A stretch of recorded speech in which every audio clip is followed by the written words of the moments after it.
Assalamualaikum warahmatullahi wabarakatuh. Perkenalkan, nama saya Yori Arwi dari kelas 12 IPA 6, akan membahas sedikit tentang perkembangan ilmu pengetahuan dan teknologi pada era kemerdekaan. Nah, sebelumnya, teknologi informasi atau perkembangan teknologi informasi itu apa sih? Nah, perkembangan teknologi informasi itu merupakan pada dasarnya dapat meningkatkan kinerja dan menambah jenis kegiatan yang dapat dilakukan dengan cepat, presisi, dan akurat. Nah, pada akhirnya juga dapat meningkatkan produktivitas masyarakat yang disampaikan oleh Wawan Wardiawana. Sehingga, perkembangan teknologi dan ilmu pengetahuan di Indonesia sangat dibutuhkan untuk meningkatkan produktivitas dan kesejahteraan masyarakat. Perkembangan yang ada saat ini tidak luput dari masa lalu. Dengan adanya pemaparan sedikit perjalanan perkembangan teknologi yang ada di Indonesia, membuat kita sadar akan perjalanan yang amat panjang dari masa lalu hingga adanya Indonesia saat ini. Nah, pada materi kali ini saya akan membahas ada lima subbab yang akan saya jelaskan. Yang pertama, ada revolusi hijau, yang kedua ada teknologi transportasi, yang ketiga ada teknologi kedirgantaraan, yang keempat teknologi komunikasi dan informasi, dan yang terakhir, yang kelima, teknologi arsitektur dan konstruksi. Nah, sesuai yang pertama, revolusi hijau. Apa sih revolusi hijau tuh? Nah, revolusi hijau merupakan perubahan secara drastis dalam hal sistem pertanian di negara-negara berkembang. Perubahan ini terjadi pada periode 1950 hingga 1980-an. Nah, metode pertanian berubah secara drastis karena satu faktor, yaitu perkembangan teknologi dan jumlah penduduk yang sangat banyak. Dikenalnya sistem pertanian menandai berakhirnya era masyarakat berburu dan meramu. Selanjutnya, awal mula revolusi hijau itu apa sih? Nah, perkembangan teknologi yang mencapai puncaknya ketika kelaparan melanda Meksiko dan Asia Selatan sekitar abad ke-20.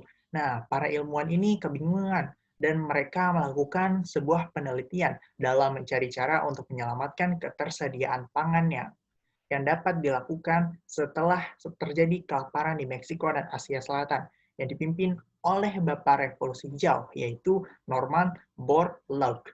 Nah, penelitian ini mengalami kemajuan yang sangat pesat yang ditandai dengan adanya keberhasilan produk serealia dengan menggunakan benih tanaman unggul, sistem irigasi dan pestisida yang terus mengalami peningkatan. Nah, dari revolusi hijau yang tadi saya sampaikan, ada juga loh dampak positif dan dampak negatif yang diberikan dari revolusi hijau ini. Nah, untuk dampak positifnya, yang pertama, dapat mendapatkan hasil dan jumlah yang banyak dan efisien dalam pengelolaannya. Yang kedua, meningkatkan perekonomian sektor pertanian. Karena jika produksi hasil pertanian itu banyak, maka hasil pertanian itu dapat dijual kepada negara-negara luar atau yang membutuhkan. Sehingga hasil panen tersebut akan dijadikan uang dan mendapatkan uang dari hasil berjualan itu. Nah, yang ketiga, dapat mencukupi kebutuhan masyarakat. Sesuai dengan dampak positif yang pertama, dapat menghasilkan jumlah yang amat banyak, sehingga masyarakat dapat terpenuhi kebutuhan pangannya. Nah, selanjutnya, apa sih dampak negatifnya? Nah, dampak negatifnya itu adalah masuknya teknologi membuat pekerjaan manusia dapat tergantikan oleh mesin. Kenapa? Karena dengan adanya mesin membuat semua menjadi mudah dan lebih efisien. Sehingga manusia lambat laun akan bisa tergantikan oleh mesin. Nah, yang kedua, ketergantungan penggunaan bahan kimia seperti pestisida dan lain-lainnya, sehingga petani-petani harus ketergantungan dengan bahan-bahan kimia yang ada. Nah, yang terakhir ini sangat berbahaya, yaitu polusi yang dihasilkan dari mesin dan bahan kimia yang mengancam lingkungan, karena pupuk yang digunakan atau pestisida yang digunakan akan menjadi air dan akan masuk-masuk ke sungai, itu mengakibatkan polusi-polusi yang baru dan menimbulkan masalah baru dari dampak revolusi hijau ini. Selanjutnya, perkembangan revolusi hijau di Indonesia. Nah, Pada awal kemerdekaan, revolusi hijau di Indonesia dirintis sejak tahun 1950-an. Pada waktu itu, pemerintah menerapkan kebijakan rencana kemakmuran Kasino yang dilakukan pada kurun waktu tahun 1952 hingga 1956. Nah, keinginan pada kurun waktu tahun 1952 hingga 1956, keinginan untuk mencapai produksi pangan yang tinggi dilakukan dengan beberapa program. Namun, pada masa ini belum cukup mencukupi kebutuhan pangan karena kebutuhan yang amat banyak sehingga pada masa awal kemerdekaan ini masih baru-barunya digunakan teknologi sehingga belum matang untuk penggunaan eh, alat-alat yang ada pada zaman itu.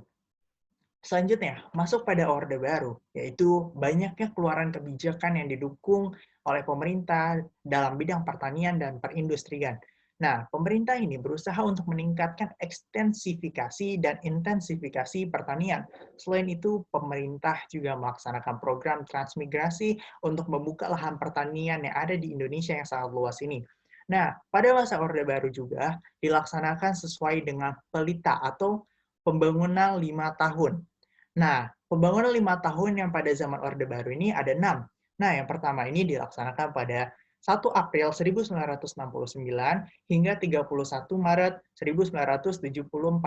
Pelita 1 menekankan pada sektor pertanian dan industri untuk fokus dalam industri yang mendukung sektor pertanian.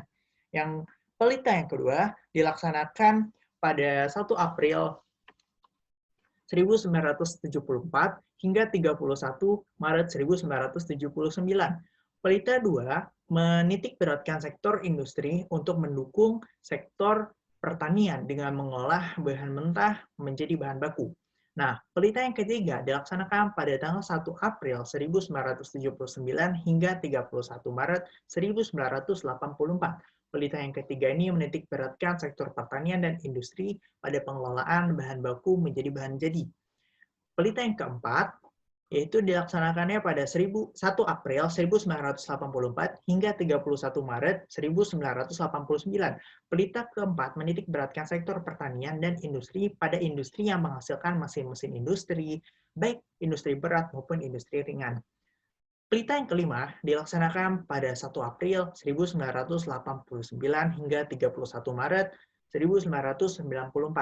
Pelita yang kelima menekankan sektor pertanian dan industri untuk mendapat hasil barang ekspor industri yang menyerap banyak tenaga kerja, industri yang mampu mengelola hasil pertanian dan swasembada pangan, serta industri yang dapat menghasilkan barang-barang industri. Nah, pelita yang terakhir, pelita ke-6, dilaksanakannya pada 1 April 1994 hingga 31 Maret 1998. Pelita yang ke-6 menitik beratkan sektor pertanian dan industri pada pembangunan industri nasional. Pembangunan industri nasional mengarah pada penguatan dan pendalaman struktur industri yang didukung dengan kemampuan teknologi yang makin meningkat. Nah, selanjutnya setelah masa Orde Baru ini berakhir, masuklah ke masa reformasi. Nah, pada era reformasi ini, petani dijadikan sebagai objek pemerintah. Tujuannya apa? Tujuannya adalah untuk membentuk kualitas petani, baik kualitas hidup, kualitas berpikir, maupun sektor petani yang lebih baik. Pada masa reformasi dibentuk juga Gema Agara, termasuk Gema Hortina yang bertujuan untuk mendorong laju peningkatan produksi hortikultura. Nah, hortikultura ini merupakan komoditas utama tanaman yang memiliki nilai ekonomi yang tinggi. Nah, apa saja sih contohnya? Yaitu ada sayur-sayuran, ada buah-buahan, ada tanaman hias, dan tanaman obat unggulan. Nah, selanjutnya memasuki teknologi transportasi.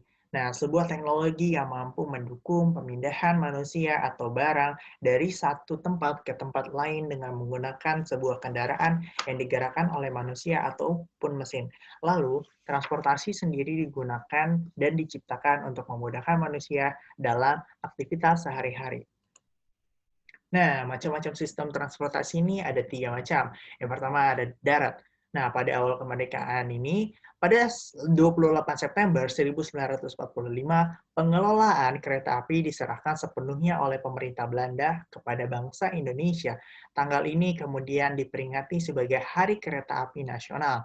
Nah, selanjutnya ada laut, sistem transportasi laut, yaitu pemerintah melakukan nasionalisasi terhadap maskapai pelayaran Belanda, yaitu KPM. Untuk menyaingi KPM, pada 5 September 1950, Indonesia mendirikan Yayasan Penguasaan Pusat Kapal-Kapal atau Perpuska. Nah, selanjutnya ada sistem transportasi di udara, yaitu perusahaan penerbangan nasional pertama adalah Garuda Indonesia.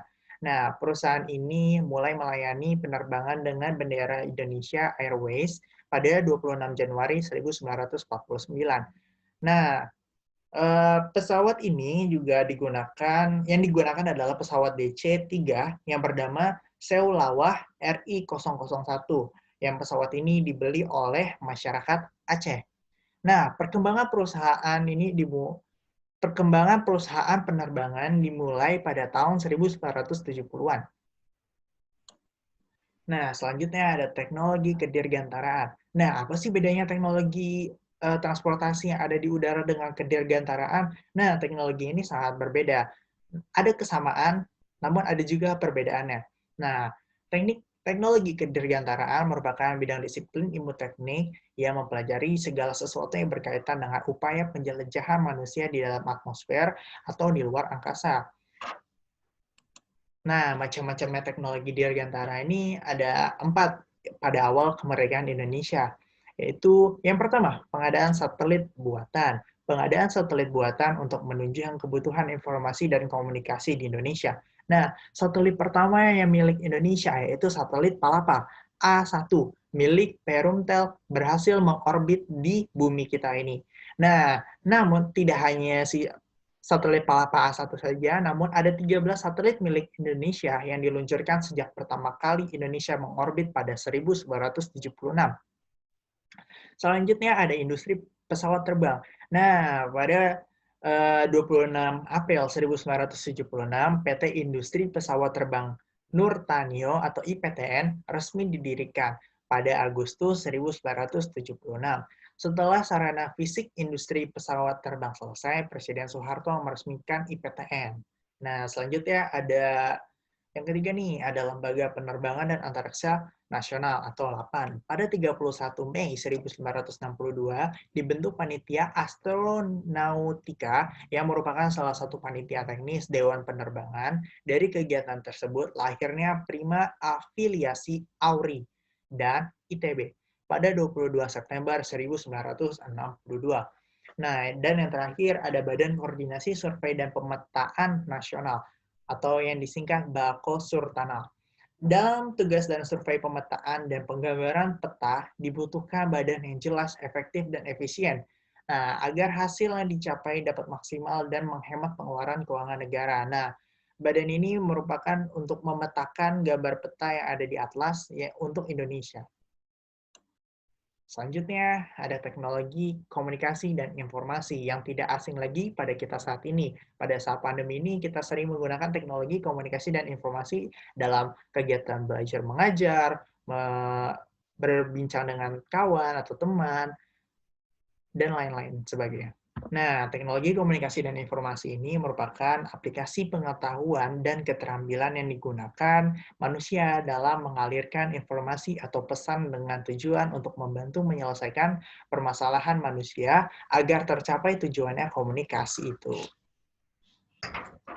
Nah, kegunaan teknologi informasi dan komunikasi itu ada 3 dalam perjuangan kemerdekaan. Yang pertama ada perjuangan kemerdekaan, ada mempertahankan kemerdekaan, dan yang terakhir mengisi kemerdekaan. Nah, itu kegunaan ilmu komunikasi pada awal-awal kemerdekaan itu. Nah, sebelum Indonesia merdeka ini, di perjuangan kemerdekaan ini, apa sih manfaatnya dari ilmu teknologi komunikasi dan informasi ini? Yaitu yang pertama nih, menyebarkan rasa kesatuan dan persatuan dengan media massa. Nah, yang kedua, tak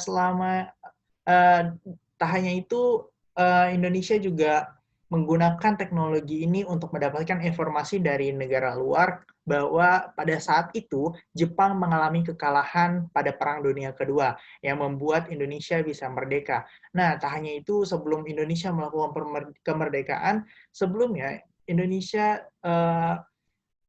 dalam teknologi informasi dan teknologi ini digunakan untuk menyebarkan propaganda yang diberikan oleh Nippon atau Jepang yang ke seluruh negeri yang terkenal adalah 3A. Jepang Cahaya Asia, Jepang Pelindung Asia, dan lain-lain itu. Nah, setelah perjuangan kemerdekaan, masuklah ke mempertahankan kemerdekaan. Nah, pada mempertahankan kemerdekaan ini, berita kekalahan yang dapatkan dari teknologi komunikasi dan informasi ini membuat para pemuda Indonesia untuk menyegerakan kemerdekaan yang ada di Indonesia. Nah, tak hanya itu, para wartawan setelah pada kemerdekaan, para wartawan Indonesia mengambil alih surat kabar dan percetakan untuk memberitakan kepada masyarakat seluruh Indonesia bahwa Indonesia telah merdeka. Nah, radio pun juga digunakan pada saat itu untuk menyebarkan informasi bahwa Indonesia telah merdeka. Nah, mengisi kemerdekaan, yaitu penggunaan teknologi ini sangat meningkat dan berkembang, yaitu penggunaan teknologi informasi ini pada masa setelah merdeka, yaitu untuk pembangunan negeri, untuk memberitakan pembangunan yang ada di negeri ini. Dan yang kedua, ada kemajuan televisi yang membuat untuk menyampaikan informasi yang ada hingga ke pelosok-pelosok desa.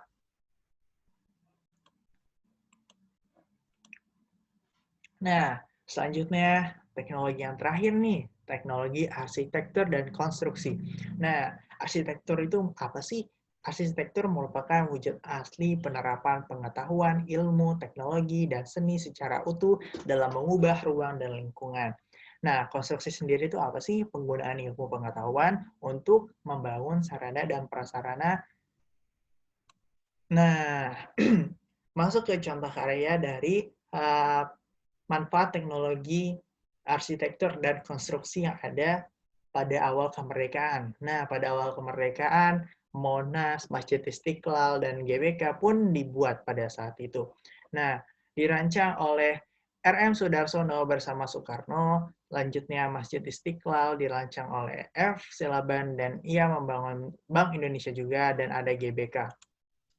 Nah, selanjutnya perkembangan awal kemerdekaan hingga saat ini membuat Indonesia maju begitu besar dan maju begitu pesat dengan perkembangan teknologi yang ada, hingga membuat gedung-gedung pencakar tinggi dan jalan-jalan layang yang hebat dan megah ada di Indonesia ini. Salah satu contohnya adalah yang ada di gambar ini, yang merupakan gambar Jalan Semanggi, Jakarta. Nah, baiklah, mungkin itu saja penyampaian materi yang saya sampaikan dalam perkembangan teknologi dan informasi pada era kemerdekaan Indonesia. Saya ingin memberikan sedikit quotes yang terkenal dari Bapak Insinyur Soekarno, yaitu bangsa yang besar ialah ya bangsa yang menghargai jasa para pahlawannya. Nah, jangan lupa jas merah ya, jangan lupakan sejarah. Sekian, terima kasih. Wassalamualaikum warahmatullahi wabarakatuh.